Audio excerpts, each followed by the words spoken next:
حضرت صاحبزادہ سید حامد سعید کاظمی کو وہ تشریف لائیں اور اپنے ولولہ انگیز خطاب سے ہمیں مستفید فرمائیں. اور نعرہ تکبیر، نعرہ رسالت، نعرہ رسالت. سیدی مرشدی قائد جماعت حضور غزالی زمان جگر گوش غزالی زمان سید حامد سعید کاظمی شاہ صاحب.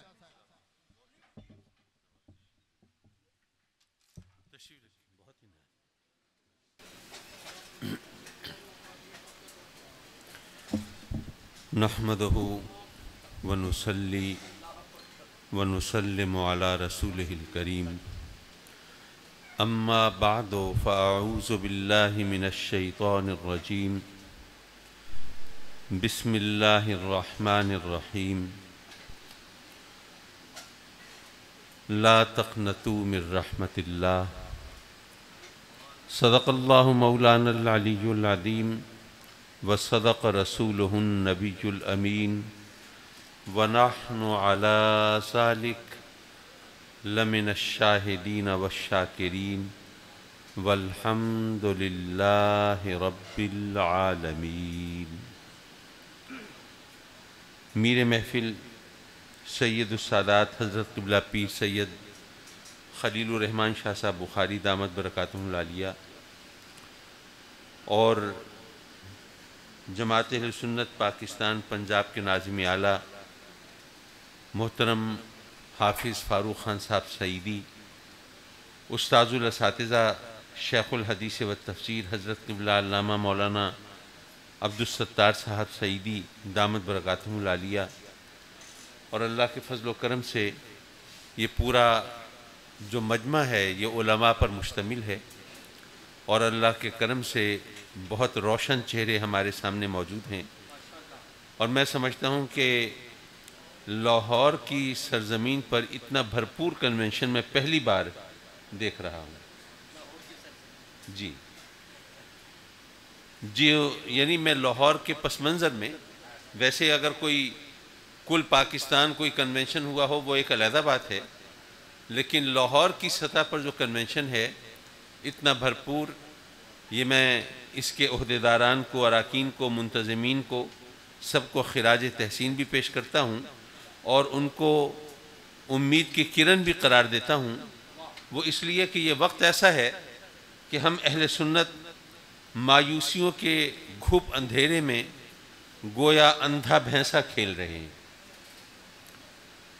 صورتحال یوں ہے کہ جو دوسرے مسلک کے لوگ ہیں وہ کہیں سے کہیں پہنچ رہے ہیں، کبھی سیاست کے میدان میں اپنی چال بازیوں کے ذریعے، کبھی دین کے حوالے سے اپنی چالاکیاں دکھا کر. بہت عرصہ پہلے میں نے دوستوں سے کہا تھا کہ ہمارے بزرگوں نے تو ہمیں لائحہ عمل دیا ہے، وہ یہ دیا ہے کہ ہمیں اپنے سنی ہونے کی شناخت کو اجاگر کرنا چاہیے. یہی وجہ ہے کہ ہمارے بزرگوں نے سنی کانفرنسز کرائیں اور جماعت اہل سنت بنائی، بریلوی کانفرنس نہیں کرائی. حالانکہ اعلیٰ حضرت فاضل بریلوی رضی اللہ تعالیٰ عنہ سے ایک سنی کی جو عقیدت کی کیفیت ہے میں سمجھتا ہوں اس کو بیان کرنے کی ضرورت نہیں ہے. وہ اس لیے کہ ہم ان کے حوالے سے پہچان رکھتے ہیں، اور میرا تو ایمان یہ ہے کہ دنیا میں کوئی بھی شخص ایسا جس کے سینے میں سرکار کی محبت کی شمع روشن ہے اور سرکار کی غلامی پر وہ ناز کرتا ہے، چاہے اس نے کبھی بریلی کا نام بھی نہ سنا ہو، وہ بریلوی ہے. لیکن ہم اگر بریلوی کہلانے پر اصرار کریں تو اس کا نتیجہ کچھ زیادہ خوشگوار نہیں نکلتا. میں سمجھتا ہوں کہ یہ بات آپ جانتے ہوں گے، لیکن جو نہیں جانتے ان کے لیے دہراتا چلوں کہ آج سے تقریباً کوئی 37 برس پیشتر جب احسان الہی ظہیر نے البریلویت کے نام سے وہ کتاب لکھی، اور وہ کتاب آپ جانتے ہیں عربی میں تھی، ہمارے بزرگوں نے اگر جواب دیا تو یہ سوچ کر کہ ہمارے جو مخاطبین ہیں وہ تو اردو جاننے والے ہیں، انہوں نے جواب دیا تو اردو میں دیا. لیکن اب عالم یہ ہے کہ آپ میں سے وہ حضرات جن کا عرب دنیا سے تعلق ہے وہ وہاں جا کر پتہ کریں تو ان کو معلوم یہ ہوتا ہے کہ اس کتاب کا فتنہ اس حد تک ہے کہ لوگ یہ سمجھتے ہیں کہ قادیانیت کی طرح بریلویت بھی کوئی نیا مذہب اور نیا عقیدہ ہے. اور وہاں پر جب ہم یہ بتائیں کہ ہم بریلوی ہیں تو بڑے عجیب نظروں سے دیکھتے ہیں. ان کو ہم یہ باور نہیں کرا سکے کہ جناب ہم دراصل اہل سنت ہیں. دراصل یہ ہمارے ساتھ سازش ہوئی. ظاہر ہے کہ جب آقا کریم حضور علیہ الصلوۃ والسلام کی عظمت و ناموس کے انکار کے بہانے تلاش کیے گئے اور سرکار کے جو اوصاف و خصائص ہیں، محامد و محاسن ہیں، اور آقا کریم حضور علیہ الصلوۃ والسلام کی عظمت و شان کے جو چمکتے ہوئے نشان ہیں، جب ان کے انکار کے کوئی پہلو تراشے گئے تو ہم نے اس کا انکار کیا، اس کا رد کیا، اس کا مقابلہ کیا. اب وہاں پر سازش یہ ہوئی کہ انہوں نے تو چند لوگ چھوڑ دیے جو میلاد کے حوالے سے، 11ویں کے حوالے سے، نور بشر کے حوالے سے، علم غیب کے حوالے سے، حاضر و ناظر کے حوالے سے وہ جناب تقریریں کر رہے ہیں، کتابیں لکھ رہے ہیں اور جناب باتیں بنا رہے ہیں. لیکن ہمارا مسئلہ یہ بنا کہ ہم میں سے سب کے سب وہ ان کے رد میں لگ گئے. انہوں نے یہ چالاکی کی کہ چند لوگ چھوڑ دیے ہمارے پیچھے. چھوڑنے کا لفظ میں نے جان بوجھ کے بولا. اور باقی لوگ جو ہیں وہ تحقیقی دنیا کے اندر اپنا نام کماتے رہے. جیسے آپ جانتے ہیں مفتی تقی عثمانی وغیرہ، ایسے لوگ وہ علم کی دنیا میں اپنا نام بناتے رہے. اور جی، اور دوسری بات یہ کہ معاف کیجیے میرا ذہن تھوڑا منتشر ہوا، ذرا خیالات کا بہاؤ ذرا رکا یہاں. نعرہ تکبیر، نعرہ رسالت، جماعت اہل سنت پاکستان، حضرت صاحبزادہ سید حامد سعید کاظمی. دراصل ایک دوست نے متوجہ کیا کہ جی مولانا عبدالحکیم شرف قادری علیہ رحمہ نے البریلویہ کا رد جو ہے وہ عربی زبان میں بھی تحریر فرمایا تھا. لیکن دراصل فرق یہ ہے کہ وہ جو البریلویہ لکھی گئی وہ تو وہاں کی حکومتوں کی سرپرستی میں اور وہ اس کو پھیلایا گیا. لیکن جو مولانا عبدالحکیم شرف قادری نے تحریر فرمائی وہ یہیں پر کتب خانوں کی نظر ہو کے رہ گئی. وہ اس انداز سے عوام تک اور لوگوں تک اور عرب دنیا کے اندر تو اس طرح اس کی پذیرائی نہیں ہو پائی. میں علماء کی صلاحیتوں پر اعتراض نہیں کر رہا تھا، میں صرف حالات و واقعات کی ترتیب کے پس منظر میں ذرا اپنی کچھ کمی اور کوتاہی کا میں احساس دلانا چاہتا تھا. صرف شاید یہ اپنی نیت اور اپنے ارادے کو میں صحیح طرح اجاگر نہیں کر سکا. تو میں یہ عرض کر رہا تھا کہ ان لوگوں نے چند لوگوں کو ہمارے پیچھے چھوڑ دیا. وہ عقائد کے حوالے سے ہم پر وہ الزام تراشتے رہے، اعتراض کرتے رہے، باتیں بناتے رہے. اور ہمارے الف سے لے کر یہ تک تمام بزرگ یہ سوچ کر کہ آقا کریم کی عظمت کا تحفظ، آقا کریم کی ناموس کا تحفظ، آقا کریم کی عظمت و شان کا ذکر یہ ظاہر ہے ہمارے لیے سعادتوں کی معراج ہے، تو ہم اس میں زیادہ سے زیادہ حصہ ملائیں. تو وہ سب اسی کام میں لگ گئے، جس کا نتیجہ یہ نکلا کہ آج اگر آپ کتب خانوں میں جا کر نظر ڈالیں تو ہماری کتابیں جو ہیں وہ صرف اختلافی موضوعات پر ملیں گی آپ کو.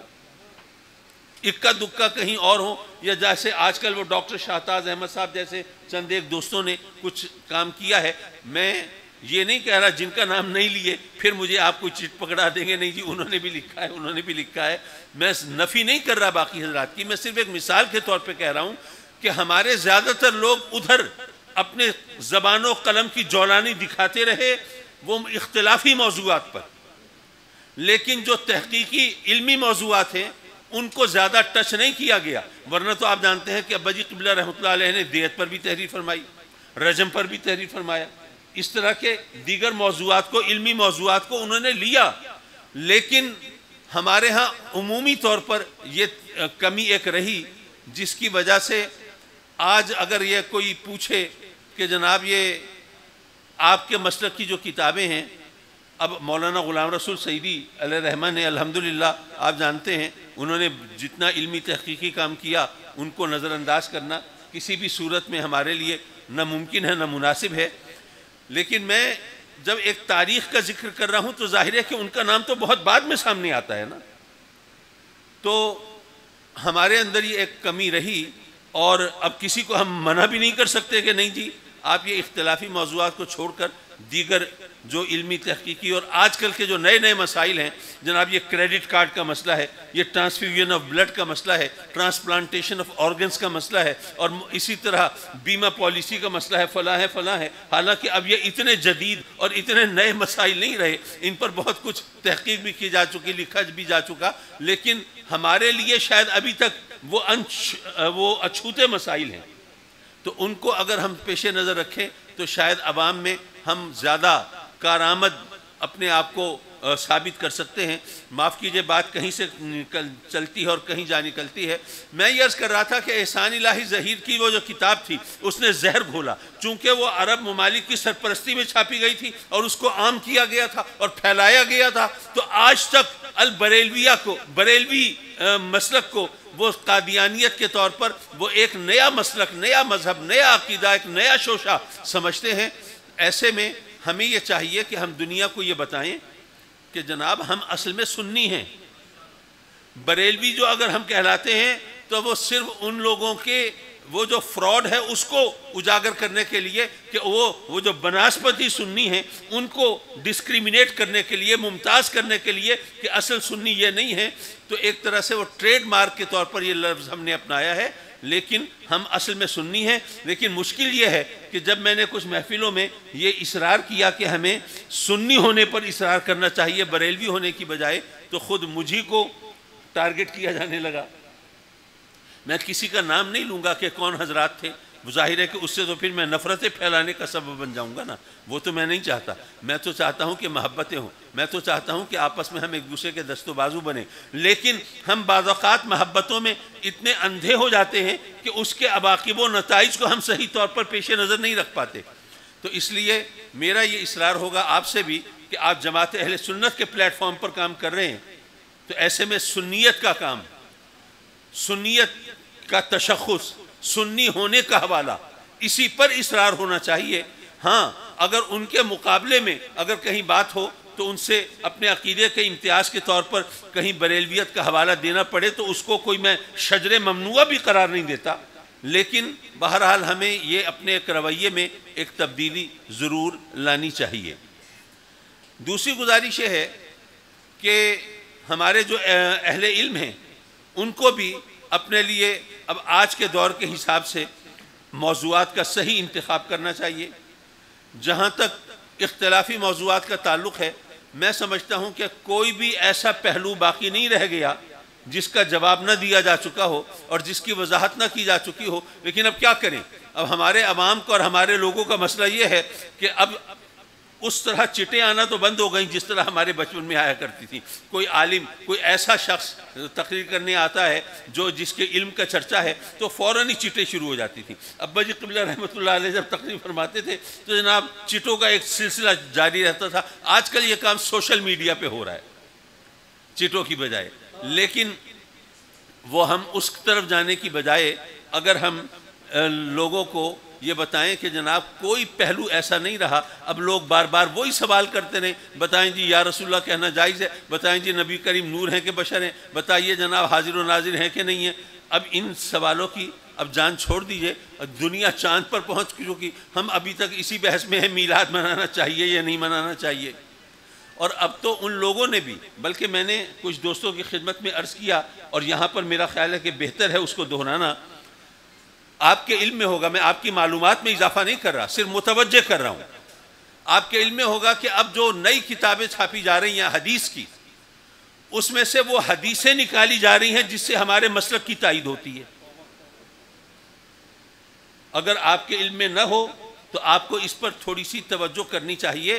خاص طور پر جو عرب دنیا کے اندر کتابیں چھپ رہی ہیں ان پر وہ ہاتھ صاف کرنا ان کے لیے زیادہ آسان ہے، کیونکہ یہاں پر جو چھپتی ہیں وہ تو مدارس کے اندر وہی کتابیں چونکہ طلباء کو دی جاتی ہیں، اس لیے اگر ان میں کوئی گڑبڑ کریں گے تو وہ تو فوراً پکڑے جائیں گے.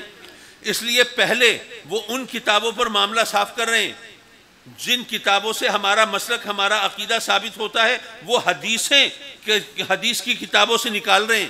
تو اگر یہاں پر جماعت اہل سنت کے اہتمام میں اگر ایک بورڈ بنایا جائے اور وہ علماء حضرت قبلہ مولانا مفتی عبدالستار سعیدی صاحب جیسی شخصیات موجود ہیں، ان کی سربراہی میں ان کی نگرانی میں کچھ علماء کا جو محنتی لوگ ہوں ان کا ایک بورڈ بنایا جائے جو ان احادیث کی فہرست بنائیں جو انہوں نے نئی کتابوں سے حذف کی ہیں اور ان کو ہائی لائٹ کر کے دنیا کو بتایا جائے کہ جو مسلک اور عقیدہ ثابت کرنے کے لیے آقا کریم کی حدیثیں چھپانی پڑتی ہیں، نکالنی پڑتی ہیں، وہ عقیدہ درست کیسے ہو سکتا ہے. تو میرا خیال ہے کہ یہ ایک کام اگر کیا جائے تو اسی سے ہمارے مسلک کو بہت تقویت مزید پہنچ سکتی ہے. بہرحال ہم سنیوں کا ایک مسئلہ اور ہے، ہمیں کسی دشمن کی ضرورت نہیں ہے، کسی مخالف کی ہم نے کوئی گنجائش نہیں چھوڑی. ہم اپنا بیڑا غرق کرنے کے لیے خود کفیل ہیں ماشاءاللہ. دیکھیے یہ بات ذرا ہلکی تو ہے. الحمدللہ ماشاءاللہ تشریف لے آئے حضرت قبلہ خواجہ سلطان صاحب مرکزی ناظم اعلیٰ. جی استقبال کیجئے مرکزی ناظم اعلیٰ حضور تشریف لائے صاحبزادہ خالد سلطان صاحب، قائد پاکستان، قائد جماعت، مرکزی ناظم اعلیٰ. آپ تشریف فرما ہوئے آج کی سنی کنونشن جماعت اہل سنت لاہور ڈویژن کے زیر اہتمام اہلاً و سہلاً و مرحبا. نعرہ تکبیر، نعرہ رسالت. جماعت اہل سنت پاکستان، جماعت اہل سنت پاکستان، جماعت اہل سنت پاکستان.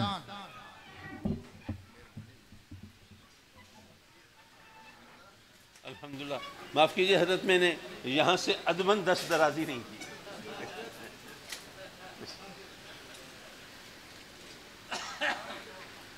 حضرات مکرم، میں یہ عرض کر رہا تھا کہ آپ کو پتہ ہے کہ یہ ان کا جو طاہر محمود اشرفی ہے پہلے یہ پی ٹی آئی میں تھا اور آج کل کہاں ہے؟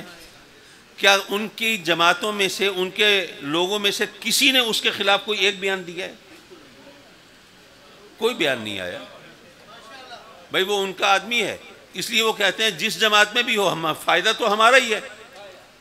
لیکن ہمارے ہاں صورتحال یہ ہے کہ کوئی شخص ذرا کوئی ایک جملہ اس کی زبان سے ایسا نکال دے جو کسی کے نزدیک قابل گرفت ہو تو بس سبحان اللہ، پھر تماشا دیکھیے، ایک ذرا چھیڑیے، پھر دیکھیے کیا ہوتا ہے. حضرات محترم، ہمیں اس رویے کو حتی الامکان بدلنا چاہیے.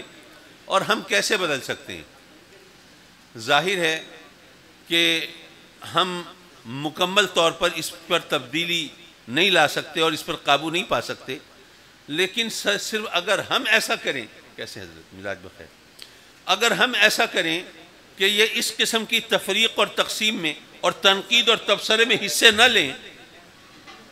آج کل جو سوشل میڈیا پر دیکھتے دیکھتے جو شور مچ جاتا ہے، ہم اس پر اپنی لائکس ڈالنا ضروری نہ سمجھیں، اگر اس پر کمنٹ کرنا ضروری نہ سمجھیں تو شاید دوسروں کو بھی یہ خیال ہو کہ بھئی یہ ہم تو شور مچا رہے ہیں، کوئی لفٹ نہیں کرا رہا، کوئی گھاس ہی نہیں ڈال رہا، تو آہستہ آہستہ کچھ ان کی توجہ اس طرف سے کم ہو. لیکن ہم اپنی طرف سے اتنا کر سکتے ہیں کہ جو تخریبی کام ہیں، جو تنقیدی کام ہیں، ان میں ہم اپنا حصہ نہ ڈالیں اور جماعت اہل سنت کو اس کا حصہ نہ بنائیں. ظاہر ہے کہ کوئی بھی ہم میں سے فرشتہ تو نہیں ہے، لیکن ہم لوگ یہی چاہتے ہیں کہ ہماری جو قیادت ہے بس وہ ہم نے جو معیار بنایا ہوا ہے، جو حقیقی معیار ہے اس کی بات نہیں ہو رہی. جو ہم نے جو خود ساختہ معیار بنایا ہوا ہے تقویٰ کا، طہارت کا، پارسائی کا، عزت کا، عظمت کا، وہ اس معیار پہ پورا اترنا چاہیے. اور اگر اس معیار سے کہیں وہ منحرف دکھائی دے تو ہمیں کسی اور کی ضرورت نہیں، ہم خود ہی اس کی ایسی کی تیسی کر کے رکھ دیتے ہیں. لیکن جناب ہم یہ اہل سنت اس وقت جس حال سے گزر رہے ہیں، میں سمجھتا ہوں آج بھی اگر ہم ہوش کے ناخن نہیں لیتے تو اس کا مطلب یہ ہے کہ ہمیں احساس زیاں تک نہیں ہے. جو نقصان ہو رہا ہے ہمیں اس کا بھی احساس نہیں ہے کہ کیا ہو رہا ہے. مجھے مرکزی جماعت اہل سنت کی طرف سے چند ایک بار دعوت ملی. ایک دفعہ عزت رسول کانفرنس میں 2 بار انہوں نے مجھے یاد فرمایا. پیر صاحب بھرچونڈی شریف نے اپنے بزرگوں کے عرس کی محفل میں مجھے دعوت دی.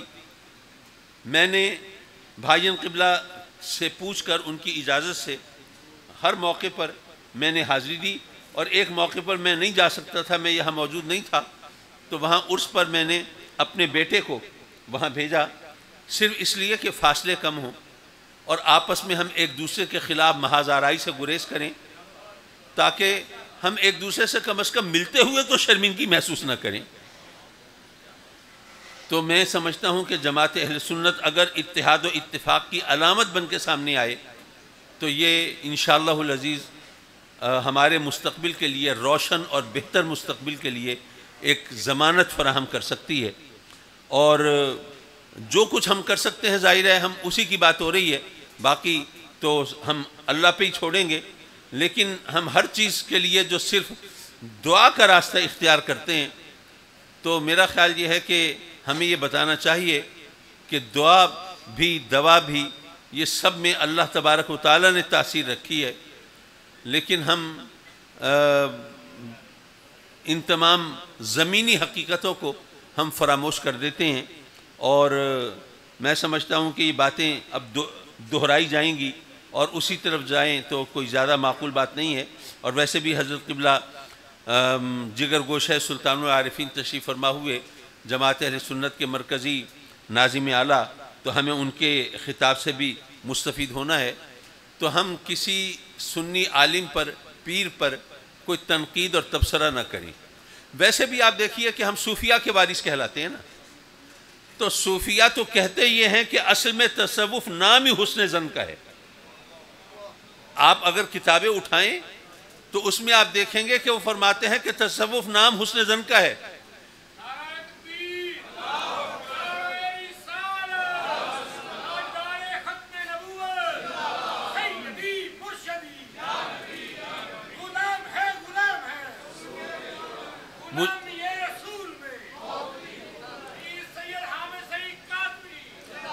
ایک بزرگ کا ذکر آتا ہے، میں اب ان کا نام اس وقت مجھے مستحضر نہیں. انڈیا میں شیخ طریقت ایک محفل میں تشریف فرما ہے، نماز کا وقت ہوا تو ایک شخص بڑھا آگے امامت کرانے کے لیے. وہ کھڑے ہونے لگے نماز پڑھنے کے لیے، تو کسی نے ان کو روکا کہ حضرت کس کے پیچھے نماز پڑھنے جا رہے ہیں، یہ تو شرابی ہے. آپ نے کہا کہ اچھا کبھی کبھی پیتا ہوگا، نماز پڑھنے میں کوئی حرج نہیں. اس نے کہا کہ نہیں جی یہ تو تقریباً ہر وقت نشے میں ہوتا ہے. آپ نے کہا لیکن میرا خیال ہے کہ رمضان میں تو نہیں پیتا ہوگا. اچھا یہ کہہ کے مزید سوال جواب سے بچنے کے لیے انہوں نے نیت کر لی، نماز پڑھ لی. اب جہاں تک حسن ظن کی بات ہے وہ تو اپنی جگہ پر. نتیجہ کیا نکلا؟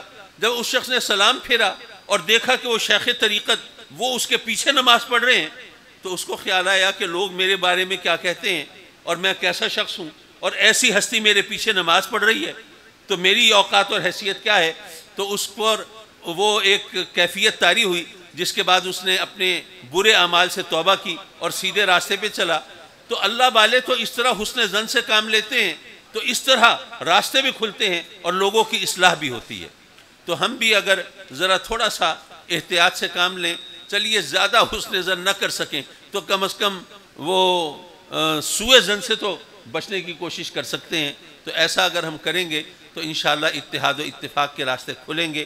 اور میں سمجھتا ہوں آج اگر ہم یہ بیج بوتے ہیں تو چند 2-4 سالوں کے اندر یہ تناور درخت بن سکتا ہے، اور اس تناور درخت کی چھاؤں میں ہم اہل سنت سکون کا سانس لے سکتے ہیں اور اپنے کھوئے ہوئے مقام کو پا سکتے ہیں. وآخر دعوانا ان الحمدللہ رب العالمین.